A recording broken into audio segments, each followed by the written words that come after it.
सुना तुमने? अम्मी, आप खाला की बातों की परवाह ना किया कीजिए। नहीं सीमा, ऐसे खाने का क्या फायदा जो भीख समझ कर दिया जाए। हम कब तक इनके टुकड़ों पे पड़े रहेंगे? मुझे एहसास है अम्मी, मैं कोशिश कर रही हूँ कि मुझे किसी दफ्तर में नौकरी मिल जाए। नहीं बेटे, जमाना बहुत खराब है, कोई जरूरत नहीं है तुझे नौकरी करने की। मेरे हाथ पांव सलामत है, मैं ही कुछ करूंगी। इज्जत से जिंदा रहने के लिए मुझे ही कुछ करना पड़ेगा। इज्जत, दौलत, शोहरत क्या नहीं है इनके पास। बहुत ऊंचे खानदान से ताल्लुक रखते हैं बरखुरदार। माशाअल्लाह माशाअल्लाह, बहुत अच्छा दामाद मुंतखब किया है आपने। आपने बिजनेस एडमिनिस्ट्रेशन की तालीम तो ली होगी बरखुरदार? जी नहीं तो। अच्छा, वैसे मैंने बीए किया हुआ है। अरे साहब, इन्हें क्या जरूरत है किसी क्वालिफिकेशन की। जब से आंख खोली है बिजनेस का माहौल देखा।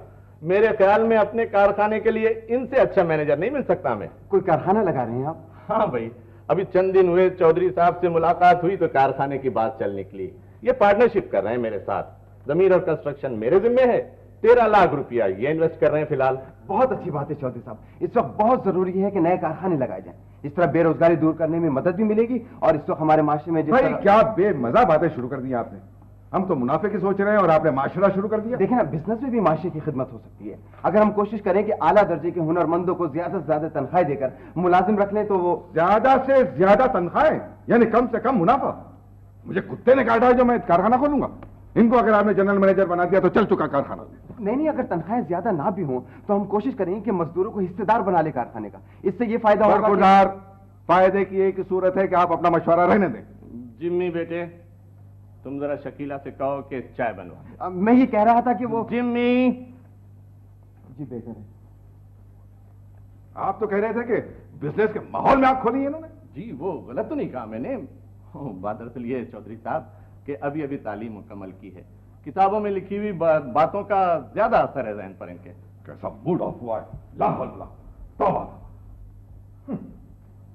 खैर छोड़िए, कारखाने की प्लानिंग कर लिया आपने? जी हाँ, सारे कागजात मुकम्मल हैं। बिल्डिंग के लिए इब्तिदाई नक्शा भी तैयार कर लिया है। आप तशरीफ रखें, मैं अभी लेकर आता हूँ। आप यकीनन उसे पसंद करेंगे। मैं अभी हाजिर हुआ। ज्यादा से ज्यादा तनख्वाह। कैसा अहमक नौजवान है, बेवकूफ कहेगा। ला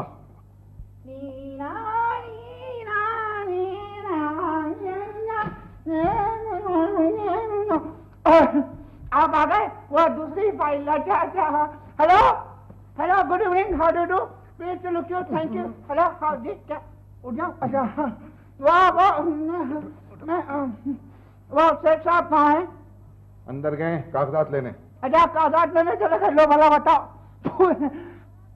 वो मशवरा कर लेते तो बेहतर था मुझसे। हाँ देखें, वरना तो जब भी कोई प्रॉब्लम होती है बस ढूंढते ही फिरते हैं। कहाँ है मिस्टर जेडी, कहाँ है मिस्टर जेडी? जेडी, ओए जेडी। ओहो, who is JD? I is JD. Oh, you are JD. Yes, I are JD. You don't know my family foreground. I belong to a seasonable family. ये सेठ साहब मेरे uncle हैं। जी हाँ, जब भी इन्हें कोई प्रॉब्लम होती है मैं ही इनके साथ डिस्ट्रक्शन करता हूँ। ओह अच्छा अच्छा अच्छा। लेकिन ऐसी कौन सी परेशानी है उन्हें? लो, आपको तो पता ही नहीं है कुछ। हाँ हटें भी चले। आप परेशानी की बात कर रहे हैं, यहाँ तो सिलसिले हैं परेशानियों के। अब आपसे क्या छुपाना। देखें, आप अफसर आदमी हैं, आपको तो पता ही है घोड़ा घास से याराना करेगा तो खाएगा क्या? कौन घोड़ा? नहीं, मैं आपको नहीं कह रहा हूँ ना। आपका चेहरा देखकर घोड़ा मेरे ध्यान में नहीं आया ना ना। ये मैं एक मिसाल दे रहा था, ऐसे ही जस्ट फॉर एंजॉयमेंट। क्या बदतमीजी है ये? क्या बात कर रहे थे तुम? हाँ, परेशानी क्या है उन्हें? वो देखें, वो आप खुद सोचें कि मुझे उनसे हमदर्दी नहीं होगी तो और किसे होगी। You know, after all he is my uncle and you know his situation of the position is very much super constellation and Boeing and the Fokker friendship. क्या कहना चाहते हो तुम? मैं क्या कहूँ, देखें आपका चेहरा बिल्कुल घोड़ा। फिर घोड़ा याद आ गया। वो मैं कह रहा था कि आपका चेहरा ऐसा है जैसे किसी रहमदिल अफसर का होता है। आप चाहें तो बहुत कुछ कर सकती हैं अंकल के लिए। देखें, वो बात यह है कि अंकल जो हैं ये इनकम टैक्स नहीं दे सकते बेचारे। इनकम टैक्स नहीं दे सकते? जी क्यों? वो अब मैं आपको क्या बताऊं, देखिए कहाँ से दें इनकम टैक्स। वो मेरे अंकल हैं, मुझसे कुछ नहीं छुपाते। उन्होंने खुद मुझे बताया था कि उनकी फंडामेंटल पोजीशन बहुत डाउन है। लेकिन उनके पास पैसे की क्या कमी है जो इनकम टैक्स नहीं दे सकते? आप इनकम टैक्स की बात कर रहे हैं, यहाँ खाने को नहीं है घर में। दो दिन घर में चूल्हा नहीं जलता, गैस कट चुकी है, नलका बंद हो चुका है, नन्हे नन्हे बच्चे भूखे बैठे रहते हैं। खुद मुझे देख लीजिए क्या हालत हो गई है, फाकों से स्लिम होकर रह गया हूं मैं। ये क्या कह रहे हो तुम? ये कैसे हो सकता है? वैसे तो अच्छे खासे हालात हैं। अरे क्या हालात हैं, बस ये सब दिखावा है। अब देखे ना, अब मैं आपको क्या बताऊं कि अंदरूनी हालात तो मुझे ही मालूम है ना, एक्सटर्नल सिचुएशन। लेकिन ये जायदाद, कोठियां, कारें जायदाद, कोठी, कारें, ये सब दिखावा है, ये सब हाथी के दांत हैं।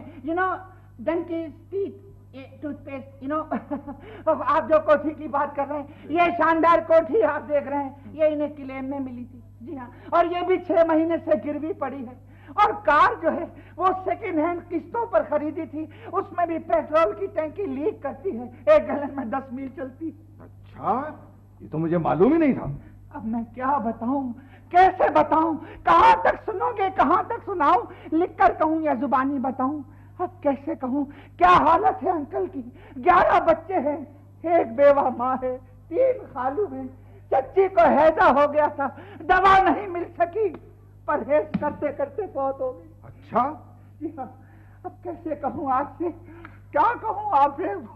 अंकल आप बहुत कुछ कर सकते हैं, सेठ साहब की इज्जत बचा लीजिए अंकल, खुदा के लिए उनका इनकम टैक्स माफ करा दीजिए, इनकम टैक्स माफ करा दीजिए। हाँ। ये रहा वो नक्शा चौधरी साहब।